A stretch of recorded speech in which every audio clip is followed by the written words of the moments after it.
Hey everyone, welcome back to the Frugal Father. Thank you for joining me today. We've got a lot to talk about, but if you haven't done it already, please like, share, and subscribe to the channel and post some comments. That's how we're all going to learn and grow together in this journey. So I wanted to kick it off today to talk about something that is, we got a lot going on in the economy. We've got a lot of job losses. Google, Amazon, Yellow Trucking Company closed last year. That's just to name a few of companies that are closing. You all have heard of the banks closing. We're going out west. And then we also have banks that are closing branches. So we've got layoffs going all over, all around. Inflation is not stopping, no matter what numbers they're telling you. We all know that those numbers aren't right. And the last thing is the job numbers. If you do research and dig a little bit further into it, they keep revising the numbers that they've previously published. And we have to look at, if you've lost a full-time job, you're probably going back out in the market trying to get 2 part-time jobs just to make ends meet. So, what can we do about all this? Well, sitting around being upset or sorry for ourselves or anything like that isn't going to work. It's just not good energy. It's not productive.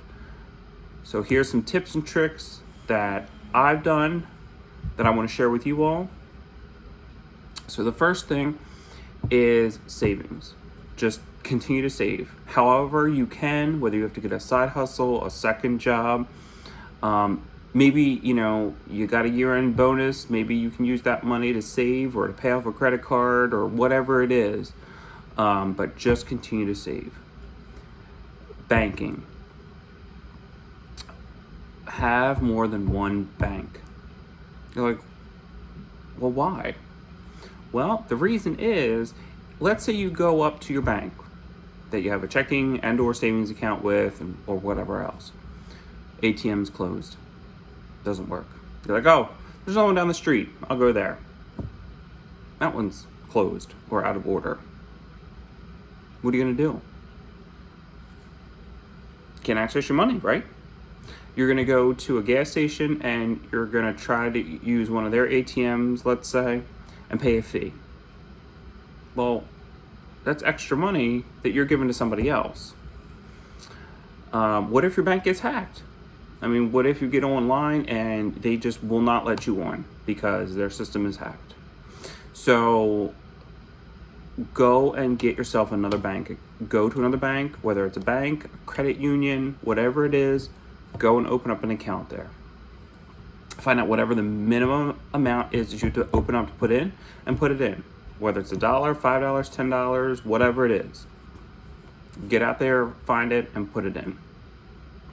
The next thing, besides the bank, is, of course, always making sure that your bank is not in trouble. So go out and make sure that your bank is solvent. Make sure that they're not having any money or liquidity problems. Make sure they're not getting any bailout money, anything like that. Just triple check those banks. As we've seen in the past, Lehman Brothers fell, other big companies have fallen. Just try to protect yourself as best you can, okay? Another thing to do, skills. You've got to keep up on your skills, interviewing skills, update that resume, learn new skills online, and make sure if you are doing a side hustle or content creation or you got a second job, make sure that's all on your resume because employers are looking at the whole picture of you, okay? Next, try to lower a bill. Lower or reduce a bill. So for instance, we switched trash companies. Our trash company just kept going up and up and up. And they were missing some pickups, and so we had to call and get credits or whatever. We would waste our time on the phone. So we just decided to switch companies, and we're saving money, and hopefully we'll get better service. And then we're going to look at another bill and try to reduce that. So every little bit helps. Every small step that you can make it. Promise you, you will thank yourself a million times over.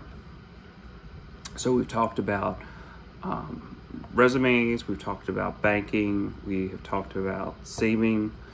However you can save, whether it's cash stuffing, whether it's doing a savings challenge. I think those are great.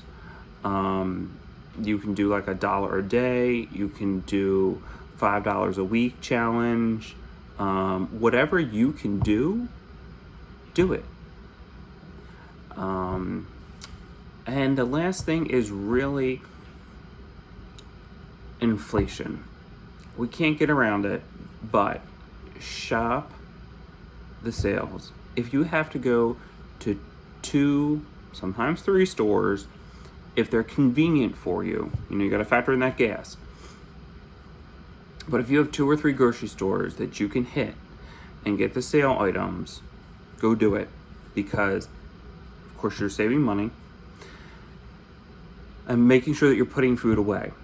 So if something unexpected does happen, right, you get laid off or health problem comes in or whatever, you have food put away.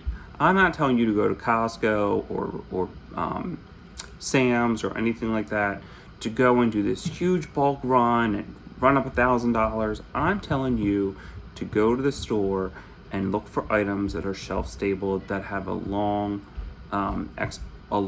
date before they expire.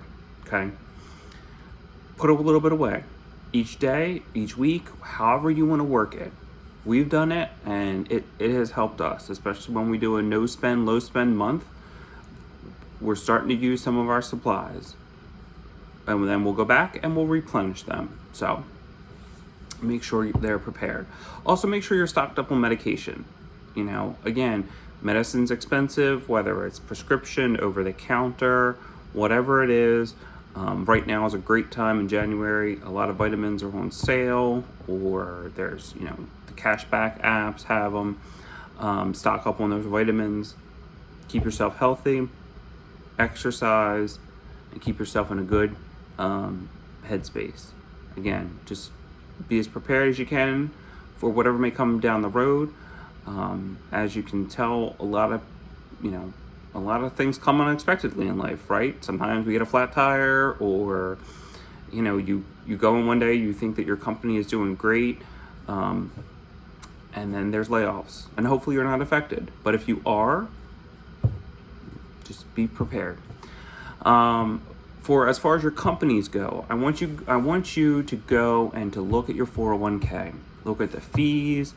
Look at, are they been moving money around? Are they having any funding problems with it? Any investment problems?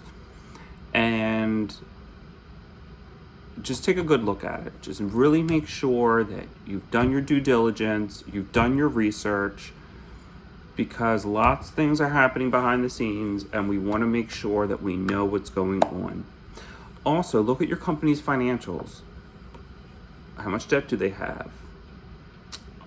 What are their suppliers that are supplying them with things? Are they having any issues?